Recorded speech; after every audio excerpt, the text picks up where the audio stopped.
రెచ్చగొట్టి వ్యాఖ్యలు చేసింది ప్రశాంతమ్మే. సర్పంచుల్ని ఎంపీటీసీలు కొంటున్న ప్రశాంతమ్మ పర్సంటేజీల గురించి మాట్లాడటం సిగ్గుచేటు. ప్రసన్న ఇంటిపై దాడి చేసిన వాళ్ళని వెంటనే శిక్షించాలి. కోవూరులో ప్రసన్నకు మద్దతుగా మహిళలు.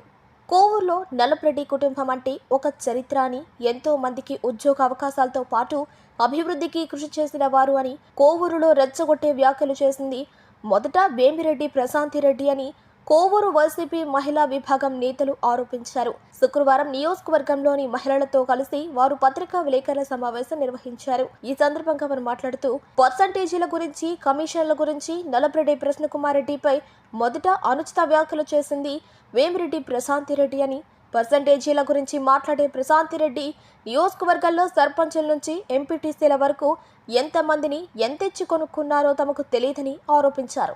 మహిళా నేతలతో పాటు పలువురిపై ఎంతో మంది అనుచిత వ్యాఖ్యలు చేశారన్నారు. ప్రజాస్వామ్యంలో అందరూ సమానమేనని, అనుచిత వ్యాఖ్యలు చేస్తే చట్టపరంగా వ్యవహరించాలి, లేదంటే ప్రతి వ్యాఖ్యలు చేయాలి కానీ ఇళ్లపై దాడులు చేయడం కరెక్ట్ కాదన్నారు. సమాజంలో మహిళలకు ఎంతో అభ్యున్నత స్థానం ఉందని, చట్టసభల్లో మహిళలకు రిజర్వేషన్లు ఉన్నాయని, మంచి చేసేవారిని ఆదర్శంగా తీసుకుని రాజకీయాలకు వచ్చే వాళ్ళకి ఇలాంటివి బాధాకరమన్నారు. ప్రసన్నకుమార్ రెడ్డి ఇంటిపై దాడి చేసిన వాళ్ళని అధికారులు శిక్షించాలని వారు డిమాండ్ చేశారు.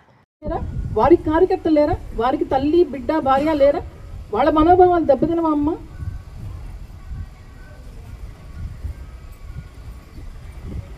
ఈ సందర్భంగా నేను ఇంకొక విషయం కూడా మన మీడియా ద్వారా కుటుంబ ప్రభుత్వాన్ని అడుగుతున్నాను. ఎమ్మెల్యే పరిటాల సునీత గారు ఉన్నారు కదా, వారి సొంత ఇలాకా ఏడుగుర్రాలపల్లె ఊర్లో ఒక 9వ తరగతి జరిగే దళిత విద్యార్థి ఒక బాలిక మీద అత్యాచారం చేసి 14 మంది టీడీపీ కార్యకర్తలు 6 నెలలుగా అత్యాచారం చేస్తుంటే ఆ మహిళ ఆ బాలిక గర్భం దాలిస్తే ఈరోజు ఆ పాప గురించి పై స్థాయి నుంచి కింద స్థాయి వరకు కూటమి ప్రభుత్వంలో ఉండే మహిళలు ఒక్కరన్నా ప్రశ్నించారమ్మా? ఆ బాలిక దళిత బాలిక, పేద బాలిక, మహిళ కాదమ్మా.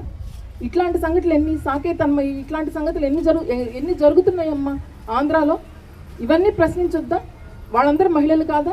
అంటే పేదవాళ్ళు, దళితులు వీళ్ళందరూ మహిళల కింద మీకు లెక్కకు రారా అమ్మా? నెల్లూరు జిల్లా చాలా చిన్న ఊరు. ఏదైనా సరే, ఎక్కడైనా సరే ఎలక్షన్ వేళ రాజకీయము రసవంజితంగా ఉంటుంది. ఏదైనా కూడా ఆ తర్వాత అన్నీ మర్చిపోతాం. ఏ పార్టీలైనా సరే, ఏ పార్టీ వాళ్ళైనా పార్టీలకు అతీతంగా ఎవరైనా పెళ్ళిళ్ళల్లోనో, పబ్బాలల్లోనో, ఒక శుభకార్యంలోనో మనందరం కలుసుకుంటే ఏ పార్టీ అన్నదమ్ముడైనా, ఏ పార్టీ అక్కజల్లైనా ఏమ్మా బాగున్నావా, ఏమన్నా బాగున్నారా, నమస్తే అన్న, ఇంట్లో ఎలా ఉన్నారని మాట్లాడుకునే ఒక సంస్కృతి మన నెల్లూరులో ఉంది. కానీ ఈరోజు మీరు కొత్తగా దాడుల సంస్కృతికి తెరెత్తారు. ఎంత ఘోరమమ్మా ఇది! ఇది అడిగితే దాడులకు గురి చేస్తారా మీరు? అట్లాగే వైఎస్ఆర్సీపీ పార్టీ ఏదైతే ఉందో మహిళలకి అండదండగా ఉండే పార్టీ అని, మహిళల్ని గౌరవించే పార్టీ అని ఈ సందర్భంగా నేను మీడియా మిత్రుల ద్వారా ప్రజలందరికీ తెలియజేస్తూ, మహిళలకి ఎక్కడ ఏ ఆపద జరిగినా కూడా మేము ఆదుకుంటామని, అండగా ఉంటామని తెలియజేసుకుంటూ, అలాగే ప్రసన్నన్న ఇంటి మీద జరిగిన దాడిని ఎఫ్ఐఆర్ ఫైల్ చేయమని, కేసు తీసుకోమని పోలీస్ యంత్రాంగాన్ని మీ అందరి తరఫున నేను కోరుకుంటున్నాను. అలాగే వైఎస్ఆర్సీపీ పార్టీ మహిళా మండలందరి తరఫున కోరుకుంటున్నాను. నమస్తే. మన నల్లపురెడ్డి ప్రసన్నకుమార్ రెడ్డి గారి ఇంటి మీద ఇప్పుడున్న ఎమ్మెల్యే గారు ప్రశాంత్ రెడ్డి గారు దాడి చేయించారు. అది మేము చేయించలేదు, మా అభిమానులు చేయించారు, వాళ్ళు కాదు అని ఎన్నో చెప్తా ఉన్నారు. అవన్నీ కూడా కాకుండా ఆడవాళ్ళు చేశారని చెప్పి అన్నారు. మళ్ళీ మా దగ్గర ప్రూఫ్ ఉందమ్మా. మాకు దేవుడు అనేవాడు మాకు అండగా ఉన్నాడు కాబట్టి మాకు ఆ ప్రూఫ్ కూడా దొరికింది. ఇప్పుడే విన్నారు మీరు రోజమ్మ గురించి ఎంత నీచంగా మాట్లాడాడు. మీ పార్టీ నాయకుడు కదమ్మా, మీరు చూశారు కదమ్మా, మీరు ఎట్లా మాట్లాడున్నారు రోజమ్మని. అంతకన్నా మా ఎమ్మెల్యే గారు మాట్లాడారా మీ గురించి? ఎప్పుడన్నా మీరు సంవత్సరం అయింది మీరు ఎలక్షన్ అయ్యి ఒక్క మాట మీ గురించి చెడుగా మాట్లాడున్నాడా? అసలు మీ ఎవ్వరు విషయం ఏమన్నా లేపి అమ్మ మీ గురించి ఇది మాట్లాడదని చెప్పి అన్నారా? మీకు తెలుసు కదా. కానీ అది మీరు బుచ్చిలో సార్ని అలా మాట్లాడబట్టే సార్ అదే విధంగా మాట్లాడారు. దాన్ని మీరు ఏదో పెద్ద విషయం చేసేసి నన్ను ఇలా మాట్లాడాడు, అలా మాట్లాడాడు అని చెప్పి మీరే ఊహించుకుంటున్నారు. మా సార్ అయితే మిమ్మల్ని చెడ్డగా ఎప్పుడూ మాట్లాడలా. ఒకసారి మీరు గమనించండి, మీరంటేనే మా సార్ అలా అన్నారు. ఇప్పుడు అన్నారు కదా రోజా గారిని ఎట్లా మాట్లాడారు మీ నాయకులు, దానికన్నా హీనంగా మాట్లాడారా? ఆలోచించుకోండి ఒకసారి. కనుక మేము ఈ దాడిని తీవ్రంగా ఖండిస్తున్నాం. దీన్ని పోలీసు యంత్రాంగం కేసు తీసుకోవాలని కోరుకుంటూ నాకు ఈ అవకాశం ఇచ్చిన మా మహిళలందరికీ కృతజ్ఞత తెలియజేస్తున్నాను.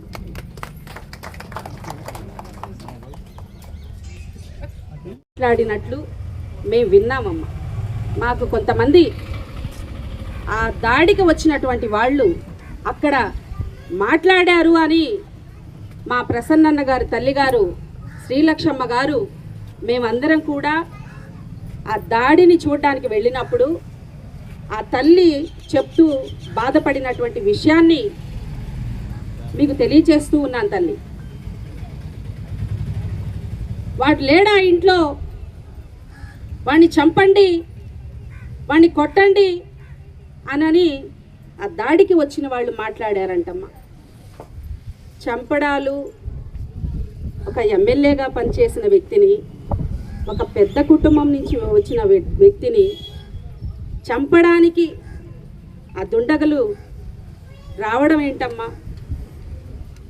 ఒకసారి మీరేమో నా అభిమానులు అని చెప్తారు, ఒకసారేమో కట్టలు తెంచుకున్నది మా కార్యకర్తలకి ఏమో నాకు తెలియదు అని ఒకసారి చెప్తారు. ఏది ఏమైనా మీకు తెలిసి జరిగినా మీకు తెలియకుండా జరిగినా మీ ప్రత్యర్థి ఈ కోవూరు నియోజకవర్గంలో 6 సార్లు ఎమ్మెల్యేగా పనిచేసినటువంటి వ్యక్తి ఇంటిపైన దాడి జరిగింది. మీరు ఈ కోవూరు కాన్స్టిట్యున్సీకి ఎమ్మెల్యేగా ఉన్నారు, దానిపైన విచారణ చేపట్టండి. అధికారంలో ఉన్నారు, ఒక శాసనసభ్యురాలుగా ఉన్నారు, దాడి వీడియోలు కనిపిస్తూ ఉన్నాయి. మీ ప్రతిపక్ష నాయకుడి మీద దాడి ఆడవాళ్ళు మహిళలు ఎంత బాధపడుతున్నారు. ఇలాంటివి పనికిరావు, ఇంతటితో ఆపండి. మీ అభిమానులు మీ మాట వింటారు, ఆపండి. ఇంతటితో దీన్ని ఎండ్ చేయడానికే మీరు ప్రయత్నం చేయండి, రెచ్చగొట్టే ప్రయత్నాలు వద్దు. మనం ఏదన్నా ఒక ఇంటి పెద్దగా ఉన్నప్పుడు ఆ పెద్ద ఏ స్థాయిలో ఎట్లా ఉంటాడో దాన్ని చూసి మన బిడ్డలు తయారవుతారు. అదే విధంగా ఒక తల్లి లాంటి వాళ్ళు మీరు దీన్ని ఎలాగో మీ వాళ్ళని ఖండించండి. ఇది ఇంతటితో ఆపండి, ఈ విధ్వంసాన్ని ఇంతటితో ఆపండి. ముఖ్యంగా మేము పదే మేము ప్రెస్ మీట్లు పెడుతున్నాం, డైలీ మాట్లాడుతున్నాం, అన్ని దగ్గరలో మేము బాధపడుతున్నాము. కానీ మహిళలకు అన్యాయం జరిగిందంటే ఖచ్చితంగా మేము మాట్లాడతాం. కానీ ఇది ఇంత ఈ విధంగా ఇంత దారుణంగా ఎక్కడా లేదు. ఈ ఎస్పీ గారికి మేము ఇవ్వడం జరిగింది. అన్న మీద కేసు ఎఫ్ఐఆర్ ఫైల్ చేశారు. ఈ విషయంలో కూడా మీరు తొందరగా చొరవ చూసుకొని అమ్మా మీరు మాట్లాడండి. దీని గురించి ఎవరెవరు అనేది కూడా మేము పేర్లతో సహా మేము చెప్పున్నాము. వాళ్ళని తొందరగా యాక్షన్ తీసుకోండి, లేదా మీరే వాళ్ళని లొంగిపోమని చెప్పండి. ఇంతటితో ఇది బాగుంటుంది. ఏంటంటే ఇట్లాంటివి మళ్ళీ రిపీట్ చేయొద్దు. మీరు మీటింగ్లో చెప్తున్నారు, మీరు తిరుగుతూ మాట్లాడుతున్నారు, ప్రతిదీ కూడా మిమ్మల్ని మేము రిక్వెస్ట్ చేస్తున్నాం, వాళ్ళని పట్టించండి. ఇట్లాంటివి మళ్ళీ జరగకుండా మళ్ళీ పునరావృతం కాకూడదు. మనం ఒక మంచి స్థాయిలో నియోజకవర్గంలో ప్రజలకు సంక్షేమ పథకాలు అందుతున్నాయా లేదా ఇది చూడండి. ఎవరెవరు ఏ బిడ్డలు స్కూల్కి వెళ్తున్నారా లేదా, ఎవరికి అమ్మఒళ్ళు పడ్డాయా లేదా, ఏదో ఇంకా ఉంటాయి. ఫీజు రియంబర్స్మెంట్ చాలా ఉన్నాయి, రైతు భరోసా ఇవన్నీ ఉన్నాయి. ఇవన్నీ కూడా ఏమేమి అందాలి, ఏమేమి జరగాలి, వీటి మీద ఫోకస్ చేయండి. ప్రజలకు న్యాయం చేయండి. మహిళలకు ఏ విధంగా ఎక్కడ అన్యాయం జరిగిందో వాళ్ళతో పోరాడండి, వాళ్ళ విషయంలో పోరాడండి. మేము చాలా మెచ్చుకుంటాం. మాకు కావాల్సింది అదే. ప్రజలు మిమ్మల్ని ఎన్నుకున్నారు. రేపు 5 సంవత్సరాల తర్వాత కూడా ప్రజలే మనల్ని ఎన్నుకోవాలి. అందుకని ప్రజల మనసులో స్థానాన్ని సంపాదించుకోండి.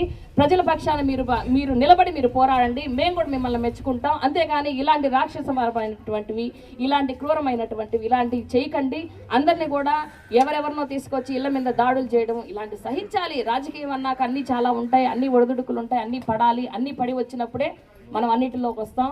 కానీ ఇలాంటివన్నీ తగ్గిస్తారని మేము మళ్ళీ మేము రిక్వెస్ట్ చేసి మేము అడుగుతున్నాము.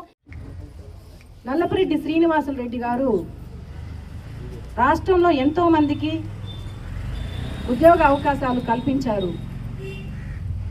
ఆ కుటుంబంలో వందల మంది అన్నం తినడం జరిగింది. అటువంటి కుటుంబానికి ఈ పరిస్థితి రాకూడదు.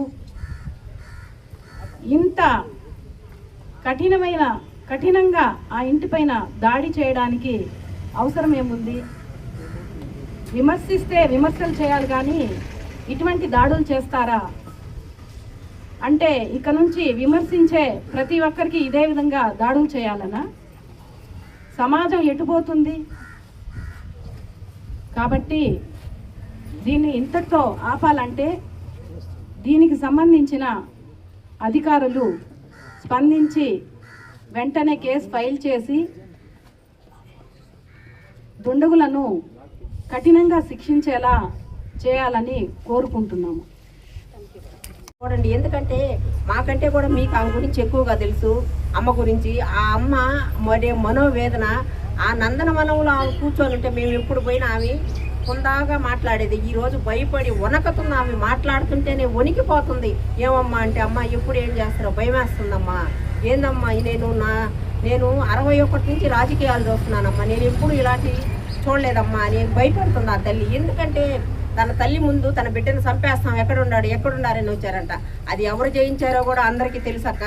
మీరు జరిగిన అన్యాయాన్ని మేము ఖండిస్తున్నాం. ఎందుకంటే మాట్లాడాల్సి ఉంటే మాట్లాడండి, ప్రతిపక్షంగా మీరు ప్రెస్ మీట్ పెట్టి అన్న ఇంకేమన్నా అనాలంటే అనండి. మీరు అన్న ఓట్ల మీద అన్న కౌంటర్ ఇచ్చాడే తప్పితే మిమ్మల్ని అసభ్యకరంగా ఆయనైతే మాట్లాడలేదు.